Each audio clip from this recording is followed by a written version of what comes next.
Hello, everyone. This is John Cooper, yours truly, right here. In the background, you probably see my son. He's doing his homework. So pretend like he's not there and just focus in on me. But at any rate, what I'm doing here is today I want to talk to you about a little something here. There's a new movie that's coming out, the Batman versus Superman release that's about to occur next week. And just want to take an opportunity to talk to you about it. The true believers in knowing what a real superhero flick is all about. I just think about when I was a kid. If I go back and I reflect on the past, I think about what was on television in probably the mid to late 60s. You had Batman who was played by an actor named Adam West. To this very day, Adam West is still thought of as Batman. But this Batman was a rated G Batman. Very nice. He would mind his P's and his Q's. He wouldn't do anything wrong. If a bird was caught in a tree, he would go get the bird out of the tree. If a cat was caught on the ground, he would go get the cat off the ground. This is the kind of Batman that Adam West played. And there was a Superman. Superman was played by a gentleman by the name of George Reeves, faster than a speeding bullet, stronger than a locomotive, able to leap tall buildings in a single bound. It's a bird, it's a plane. No, it's Superman. Superman, Batman. Very cartoonish, very much geared towards the little child. That's when I was growing up as a kid. Then, as we progressed on into the early 70s to mid 70s, I remember reading comic books, and I used to get heavily into Spider-Man and Green Lantern. Spider-Man I related to because he was a teenager, and I just resonated with him as a teenager. As far as Green Lantern is concerned, I wanted to be an astronaut, and Green Lantern could travel anywhere with the power of his ring. So I was very much interested in Spider-Man and Green Lantern. But then we moved from the TV type era of the 70s and we start going into the superhero movie genre. And that was probably in the late 70s to mid 80s. And out came a movie called Superman. And then the Batman movie came out. Superman was played by a gentleman by the name of Christopher Reeves, who's now deceased. But think about it. This movie, he exemplified apple pie, all American. You would see the picture of him. He would be holding the flag, the American flag, and his arch nemesis, Lex Luthor, with his bald head, was the one who he would butt heads with.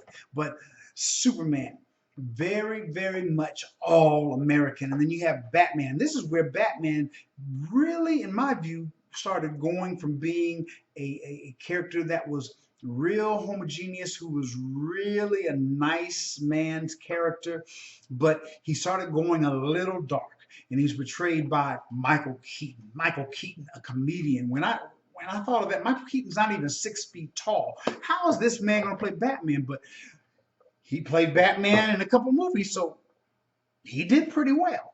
So you have those characters, Superman and Batman. Batman versus Superman release. Here we are, up to today, and what is happening just next week, next Friday. I believe it's the 25th or the 28th, but anyhow, it's on Friday, and my whole family is going to see it.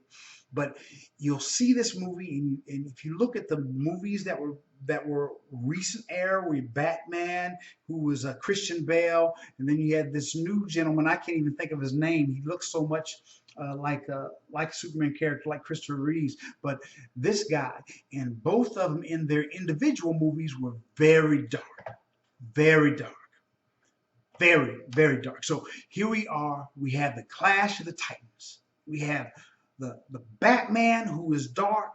And when you think about this Batman character, I was just telling my brother earlier today, Batman is really, when you think of, well, let's back up. When you think of Bruce Wayne and Batman, Bruce Wayne is really the alter ego of the person.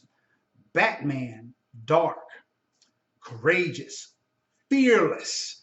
This is really who the Bruce Wayne person is. Bruce Wayne is really Batman.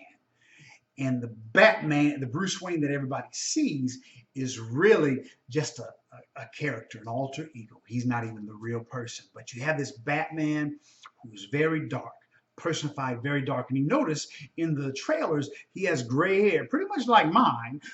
So he's an older Batman. And then you see this Superman. Superman, he's no longer the one who was all-American carrying the flag. In fact, Superman, who had in the comic books when I was growing up this ideology that he would never, ever hurt anybody, never kill anyone. If you know in the first movie with this new Superman, he actually killed his enemy because the enemy was about to kill another human being. So you have these two opposing characters who are completely different than they were when I was growing up. And now you have the Clash of the Titans. Batman versus Superman release. And I am so excited about it. You ought to go see it. Spend your money, spend your dime, spend your dollars, go see this movie because it is going to be exciting.